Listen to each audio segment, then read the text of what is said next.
दोस्तों, कहानी की शुरुआत होती है एक ऐसे इंसान से जो कोई साधारण इंसान नहीं बल्कि एक ईएक्स क्लास शैडो लॉर्ड। लेकिन किस्मत ने उसके साथ ऐसा मजाक किया कि जब उसकी ताकत को मापा गया तो एक खराब टेस्टिंग मशीन की वजह से उसे सिर्फ लेवल 1 का कमजोर मैच घोषित कर दिया गया। लेकिन किसी को क्या पता था कि उसी कमजोर दिखने वाले लड़के के पास ऐसी शक्ति छिपी हुई है जिससे वो किसी की भी परछाई को चुरा सकता था। उधर हमारे सामने आती है एक लड़की, ली शिया हुआ। वो एक S class ice sword master है जिसकी उम्र सिर्फ 18 साल है और वो पहले से ही लेवल 20 तक पहुंच चुकी है। उसकी ताकत इतनी जबरदस्त है कि हर कोई उसे स्टार सिटी की सबसे बड़ी जीनियस मानता है। लेकिन तभी कुछ ऐसा होता है जिसकी किसी ने कल्पना भी नहीं की। हमारा हीरो उसकी परछाई को अपनी शक्ति से जगा देता है। उठो, और अगले ही पल वो परछाई सचमुच जिंदा होकर उसके सामने खड़ी हो जाती। वो खुद भी हैरान थी। मैं बहुत लंबे समय तक मर चुकी थी या फिर गलत जगह पर आ गई हूँ? जब उसने अपने पूरे शरीर को देखा तो चौंक गई। रुको, मैं पूरी की पूरी काली क्यों हूँ? उसे तभी समझ आया कि अब वो इंसान नहीं बल्कि एक शैडो बन चुका। वो गुस्से में बोली, तुमने आधी रात को मेरी बॉडी चुराई सिर्फ मुझे अपना समन बनाने के लिए। लेकिन लड़का तुरंत जवाब देता है, मैं कोई समनर नहीं हूँ, मैं एक शैडो लॉर्ड हूँ। इसके बाद वो उसे समझाता है कि यह असल में एक तरह का पुनर्जन्म है। लेकिन शिया हुआ इस बात से बिल्कुल भी खुश नहीं होती। वो दुखी होकर कहती है, अगर मेरी माँ को पता चल गया कि स्टार सिटी की सबसे बड़ी जीनियस अब एक लेवल 1 मैच की शैडो बन गई है तो वो गुस्से से बेहोश हो जाएगी। फिर भी लड़का उसे याद दिलाता है, तुम्ही ने तो कहा था कि तुम्हारे दादाजी ने पुनर्जीवन का तरीका बताया था और मुझे तुम्हें यहाँ से बाहर निकालने को कहा था। अब अगर ये खबर बाहर फैल गई कि शहर की सबसे बड़ी प्रतिभा मरने के बाद किसी लेवल 1 लड़के की शैडो बन गई है तो पूरा शहर हिल जाएगा। इसलिए दोनों फैसला करते हैं कि वे तुरंत इस शहर को छोड़कर एक नए शहर चले जाएंगे। अगले दिन उन्हें एक नया डंगन मिलता है। अंदर घुसते ही उनके सामने 2 साधारण मॉन्स्टर आ जाते हैं। शिया हुआ मुस्कुराती है, इतने कमजोर दुश्मन, इन्हें खत्म करना तो बच्चों का खेल है। बस अगले ही पल आइस मून स्लैश, एक ही बार में दोनों मॉन्स्टर खत्म हो जाते। हमारा हीरो भी तुरंत लेवल अप कर लेता। अब उसके पास नए स्टेट पॉइंट्स आते। वो अपनी सारी पॉइंट्स एजिलिटी और इंटेलिजेंस में डाल देता है। शिया हुआ उसे देखकर कहती है, लगता है तुम सच में एक मैच हो। फिर वो उसे समझाती है कि हर क्लास को लेवल बढ़ने पर अलग अलग स्टेट पॉइंट्स मिलते हैं। जैसे उसे एस क्लास होने की वजह से सिर्फ 5 पॉइंट्स मिलते। लेकिन जब वो हमारे हीरो के स्टेटस को देखती है तो उसकी आंखें फटी की फटी रह जाती हैं। क्या 20 पॉइंट्स? इतने पॉइंट्स तो किसी को नहीं मिलते। उसे तभी एहसास होता है कि शायद ईएक्स क्लास पोटेंशियल सचमुच बाकी सभी क्लासों से कई गुना ऊपर होता है। लेकिन इसके बाद हमारा हीरो ऐसा काम करता है कि शिया हुआ अपना सिर पकड़ ले। वो सारे पॉइंट्स बराबर बराबर हर स्टेट में बांट देता है। शिया हुआ चिल्लाकर कहती है, तुम ये क्या कर रहे हो? लड़का हंसते हुए जवाब देता है, मैं हर चीज में थोड़ा थोड़ा अच्छा बनना चाहता हूँ ताकि बाद में गर्व से कह सकूं कि मुझे किसी चीज की कमी नहीं। शिया हुआ उसके इस अजीब लॉजिक पर बस माथा पकड़ लेती है। लेकिन तभी उसे एक और हैरान कर देने वाली बात पता चलती। इस लड़के की शैडो सामान्य समन की तरह नहीं थी। जब तक उसके पास माना रहेगा उसकी शैडो चाहे जितनी बार मर जाए वे बार बार दोबारा जिंदा हो सकती है। यानी उसके लिए मौत जैसी कोई चीज थी ही नहीं। यही वजह थी कि शिया हुआ मन ही मन सोचती है, शायद ये लड़का जितना दिखता है उससे कहीं ज्यादा खतरनाक। दोस्तों, डंगन से बाहर निकलने के बाद हमारा हीरो सीधे एडवेंचरर एसोसिएशन पहुंच। उसका इरादा था जितने ज्यादा मिशन मिल सके सब पूरे करके जल्दी से जल्दी अपना लेवल बढ़ाना। वो रिसेप्शनिस्ट से पूछता है, वैसे एक साधारण कमीशन पूरा करने पर कितना पैसा मिलता है? रिसेप्शनिस्ट जवाब देती है, आमतौर पर 500 से लेकर 2000। अगर चाहे तो मैं आपके लिए कुछ अच्छे मिशन चुन सकती हूँ। लेकिन हमारा हीरो मुस्कुराकर कहता है, जरूरत नहीं, जितने भी कमीशन हैं सब मुझे दे दीजिए। ये सुनकर वहां मौजूद सभी लोग उसे हैरानी से देखने लगते हैं। रिसेप्शनिस्ट भी चौंक जाती है और कहती है, माफ कीजिए, आपके लाइसेंस से एक समय में सिर्फ एक ही कमीशन लिया जा सकता है। इतने में उसकी नजर एक अजीब से मिशन पर पड़। बाकी लोग उसे देखकर कह रहे थे, जिसने भी ये मिशन जारी किया है वो पागल होगा, कोई भी इसे लेने की हिम्मत नहीं करेगा। लेकिन हमारा हीरो बिना एक पल सोचे उसी मिशन को चुन लेता है। कुछ ही देर बाद वो मिशन देने वाली जगह पहुंचता है। दरवाजा खुलते ही अंदर से एक बेहद खूबसूरत महिला मुस्कुराते हुए कहती है, बाहर क्यों खड़े हो, अंदर आ जाओ। जैसे ही हमारा हीरो उसे देखता है वह एक पल के लिए ठिठक जाता है। उसके मन में अपनी दादी की बात याद आती है, बहुत खूबसूरत औरतों से हमेशा सावधान रहना, वे सबसे ज्यादा खतरनाक होती हैं। उसे तुरंत महसूस होता है कि यहाँ से निकल जाना ही बेहतर होगा। लेकिन वो महिला उसके सामने आकर मुस्कुराते हुए पूछती है, क्या तुम मुझे पसंद नहीं करते? हमारा हीरो थोड़ा घबरा जाता है और कहता है, ऐसी बात नहीं है, बस लड़के और लड़कियों के बीच थोड़ी दूरी रहनी चाहिए। महिला हल्का सा मुस्कुराती है, अगर तुम मेरा मिशन पूरा कर दो तो मैं तुम्हें 2 गुना पैसा दूंगी। फिर वो आगे कहती है, और साथ में एक कॉमन स्किल स्टोन भी दूंगी। इतना बड़ा इनाम सुनते ही हमारे हीरो की सारी झिझक गायब हो जाती। वो तुरंत कहता है, चलते हैं। महिला अपना परिचय देती है, उसका नाम था प्रोफेसर कियाओ। वो बताती है कि यह मिशन पूरे 12 घंटे का है। हमारा हीरो हंसते हुए पूछता है, ये 12 घंटे कब से शुरू होंगे? प्रोफेसर जवाब देते, जैसे ही हम इस कमरे से बाहर निकलेंगे। समझ गया। लेकिन कमरे से बाहर निकलते ही हमारा हीरो अचानक अपनी रफ्तार कई गुना बढ़ा देता। प्रोफेसर हैरान होकर पूछती है, अरे इतनी जल्दी किस बात की? लेकिन वो बिना रुके सिर्फ इतना कहता है, जल्दी करेंगे तो काम भी जल्दी खत्म होगा। कुछ देर बाद दोनों डंगन के अंदर पहुंच जाते। प्रोफेसर अभी चारों तरफ देख ही रही होती होती है कि हमारा हीरो अपने शैडो सैनिकों को आदेश देता है, एक भी मॉन्स्टर जिंदा नहीं बचना चाहिए। अगले ही पल उसकी सारी शैडो अलग अलग दिशाओं में दौड़ पड़ती हैं। प्रोफेसर की आंखें खुली की खुली रह जाती हैं। वह सोचती है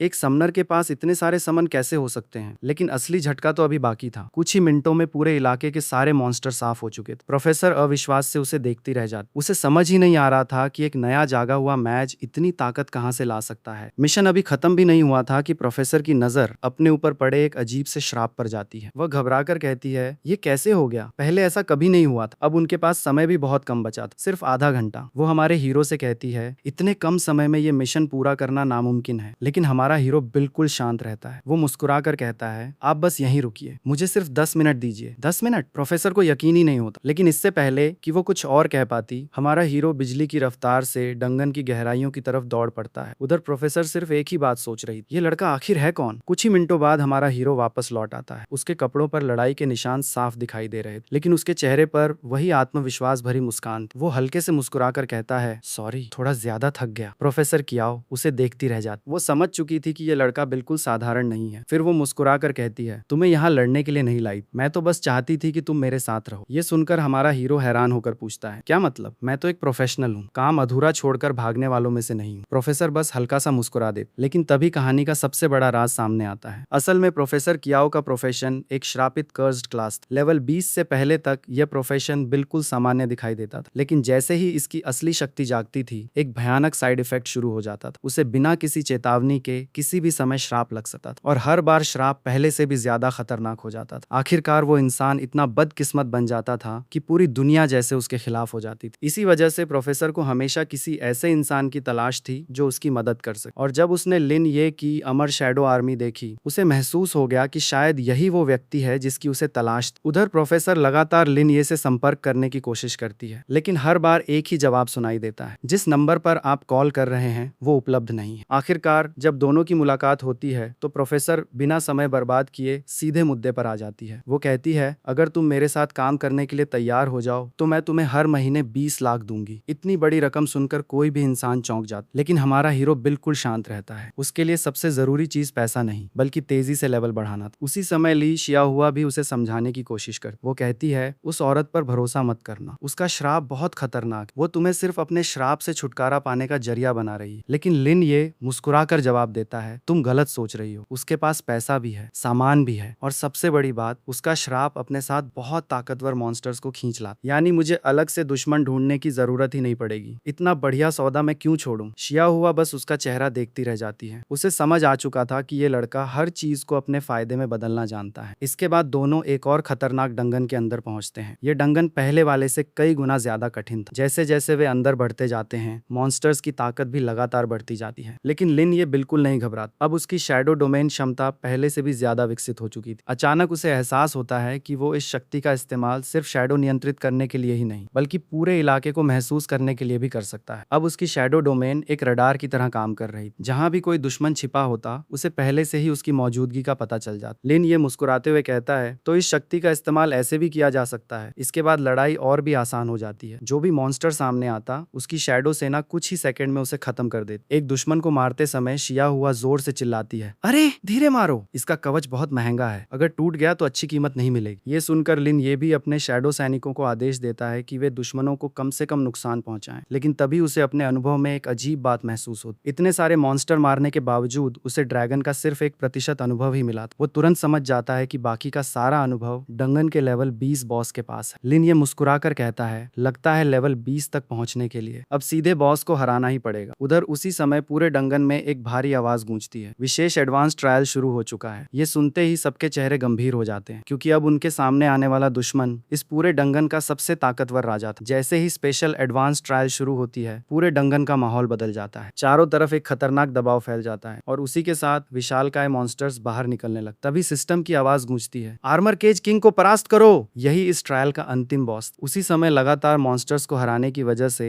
लिन ये आखिरकार लेवल 20 पर पहुंच जाता है। लेकिन लेवल बढ़ने की खुशी मनाने का भी समय नहीं, क्योंकि उसके सामने अब एक ऐसा दुश्मन खड़ा था जिसकी ताकत किसी साधारण बॉस से कहीं ज्यादा थी। विशालकाय किंग अपने भारी कदमों से आगे बढ़ता है और लिन ये को घूरते हुए कहता है, क्या तुम्हें लगता है कि तुम मुझे नियंत्रित कर सकते हो? फिर उसकी नजर लिन ये की शैडो आर्मी पर जाती है। वो दहाड़ते हुए कहता है, अगर मैं तुम्हें निगल गया तो मैं और भी शक्तिशाली बन जाऊंगा। जाऊंगा, मैं इस दुनिया का असली राजा बनूंगा। लिन ये भी बिना डरे मुस्कुराता है और जवाब देता है, असली राजा सिर्फ एक ही हो सकता है और वो तुम नहीं हो। इतना कहते ही दोनों के बीच भयंकर लड़ाई शुरू हो जाती है। किंग अपनी पूरी ताकत से हमला करता है, लेकिन लिन ये की शैडो सेना चारों तरफ फैलकर उसके रास्ते में खड़ी हो जाती है। लिन ये अपने सैनिकों को आदेश देता है, बाकी सभी ड्रैगनों को रोक लो, एक भी मेरे पास नहीं आना चाहिए। कुछ ही सेकंड में पूरा मैदान युद्ध का मैदान बन जाता है। शैडो सैनिक अलग अलग मॉन्स्टर से लड़ रहे थे, जबकि लिन ये सीधे किंग का सामना कर रहा था। लड़ाई के दौरान किंग हैरान होकर सोचता है, ये कैसा मैच है, इसकी ताकत तो लेवल 30 के हैवी वॉरियर से भी ज्यादा है। उधर लड़ाई लगातार कठिन होती जा रही थी। तभी लिन ये ली शिया हुआ की तरफ देखकर कहता है, क्या तुम्हारे पास कोई बड़ा मूव बचा है? शिया हुआ सिर हिलाकर जवाब देती है, हाँ, लेकिन मुझे उसे तैयार करने के लिए 30 सेकंड चाहिए। लिन ये तुरंत कहता है, ठीक है, मैं 30 सेकंड तक इसे रोक कर रखता हूँ। इतना कहकर वो अकेला ही किंग के सामने डट जाता। हर वार के साथ उसकी पिछली जिंदगी का युद्ध अनुभव साफ दिखाई दे रहा था। वो सिर्फ अपनी मैजिक पर निर्भर नहीं था, उसकी तलवारबाजी, चाल और लड़ने का तरीका किसी अनुभवी योद्धा से कम नहीं था। लिन ये मन ही मन सोचता है, लगता है पिछले जन्म में सीखी हुई मार्शल आर्ट्स आज भी मेरे काम आ रही हैं। उधर 30 सेकंड पूरे होते ही ली शिया हुआ अपनी पूरी शक्ति इकट्ठी करती है। वो अपनी तलवार आसमान की ओर उठाकर जोर से चिल्लाती, फ्रोजन। अगले ही पल बर्फ की एक विशाल लहर पूरे मैदान में फैल जाती है। किंग सहित उसके आसपास मौजूद सारे मॉन्स्टर्स बर्फ में जम जाते हैं।